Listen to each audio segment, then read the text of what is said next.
पैठणमध्ये तिरंगा रॅलीचं आयोजन, ऑपरेशन सिंदूर आणि भारत-पाक तणावादरम्यान भारतीय जवानांच्या पराक्रमाचा गौरव करण्यासाठी रॅलीचं आयोजन।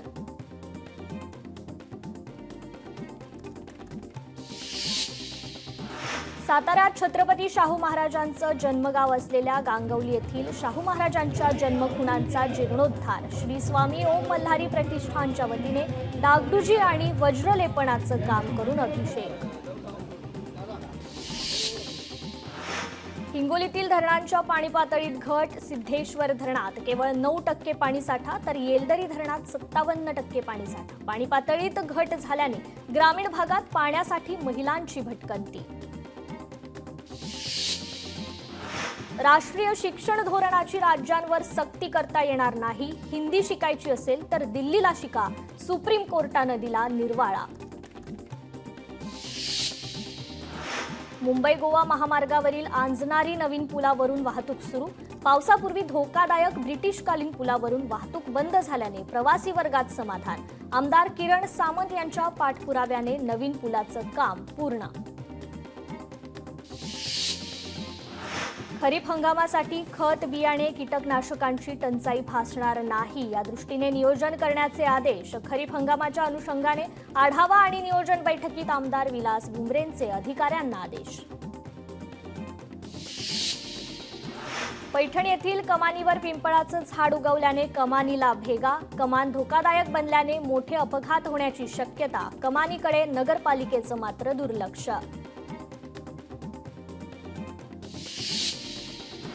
जालना शहरात आज बुद्ध पौर्णिमेनिमित्त रॅलीचं आयोजन। रॅलीला खासदार कल्याण काळे, आमदार अर्जुन खोतकर यांच्यासह स्थानिक कार्यकर्ते राहणार उपस्थित।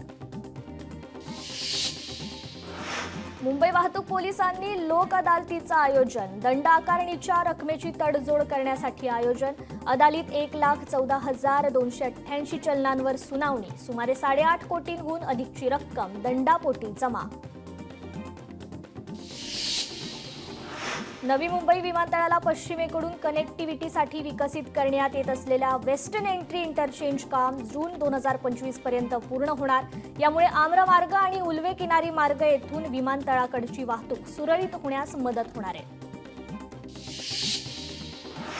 परभणी हजरत सय्यद शहाबुद्दीन आणि हजरत सय्यद बुरहानुद्दीन यांच्या उर्साची सुरुवात। भाविक भक्तांच्या उपस्थितीत दरगेल गुसल स्नान। उपविभागीय अधिकारी संगीता सानप मॅडम यांच्या हस्ते चादर चढवून संदल।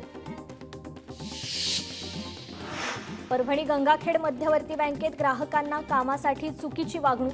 बँकेचं गेट बंद, ग्राहकांना पैसे काढण्यासाठी समस्या।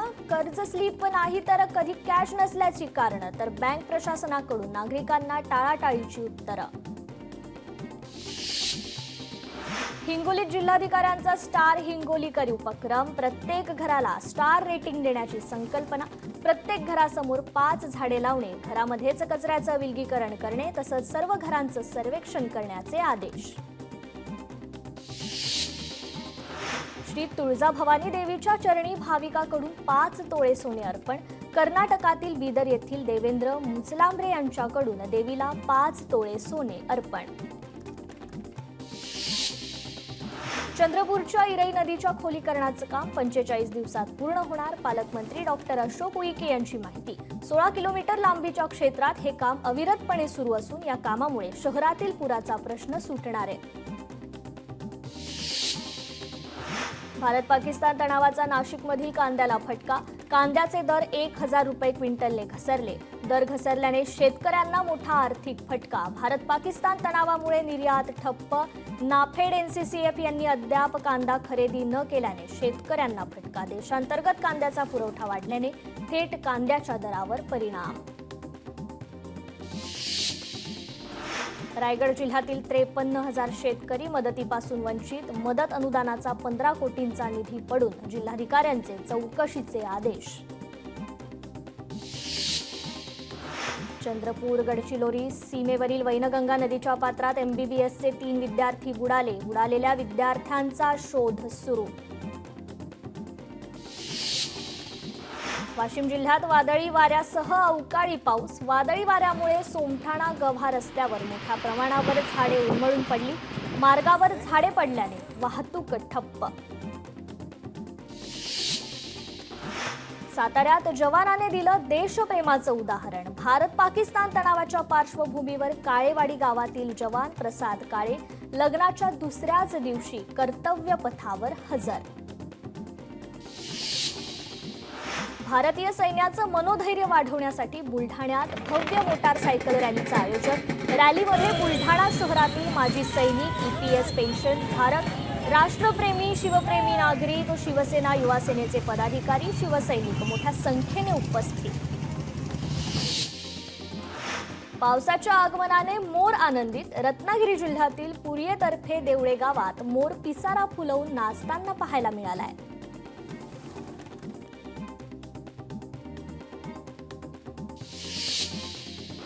भारतीय सैनिकांसाठी बीडमध्ये रुद्राभिषेक. प्रभू वैद्यनाथाचा रुद्राभिषेक करत सैनिकांच्या दीर्घायुष्यासाठी प्रार्थना.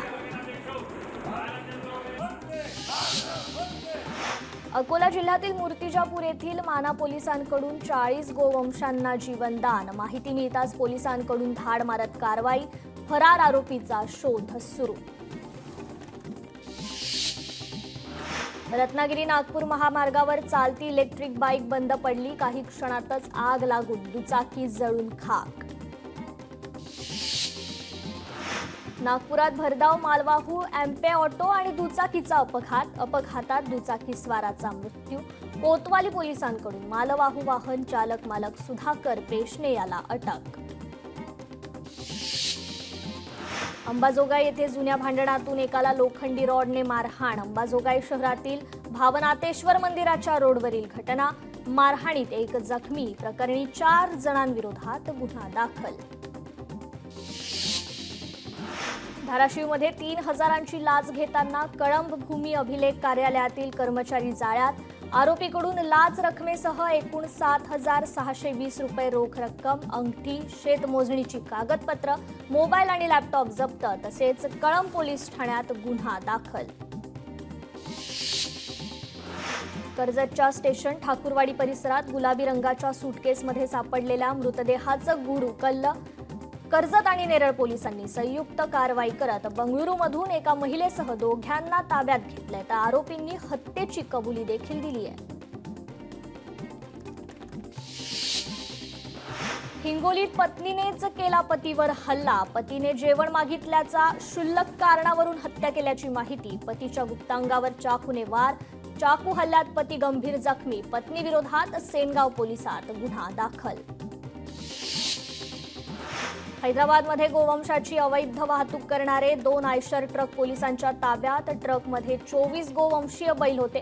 कारवाईत पोलिसांनी 3 संशयित आरोपींना ताब्यात घेतलं. जवळपास 44,80,000चा मुद्देमाल देखील जप्त.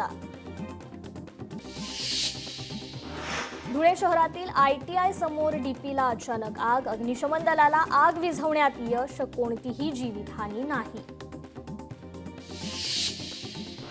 पिंपरी चिंचवड शहरात लक्ष्मी चौक परिसरात भीषण आग. आगीत 6 दुकाने जळून खाक. अग्निशमन दलाला आग थांबवण्यात यश. आगीत जीवितहानी नाही, मात्र मोठ्या प्रमाणात नुकसान. लोकशाही मराठी ऐका, पहा, जागरूक रहा.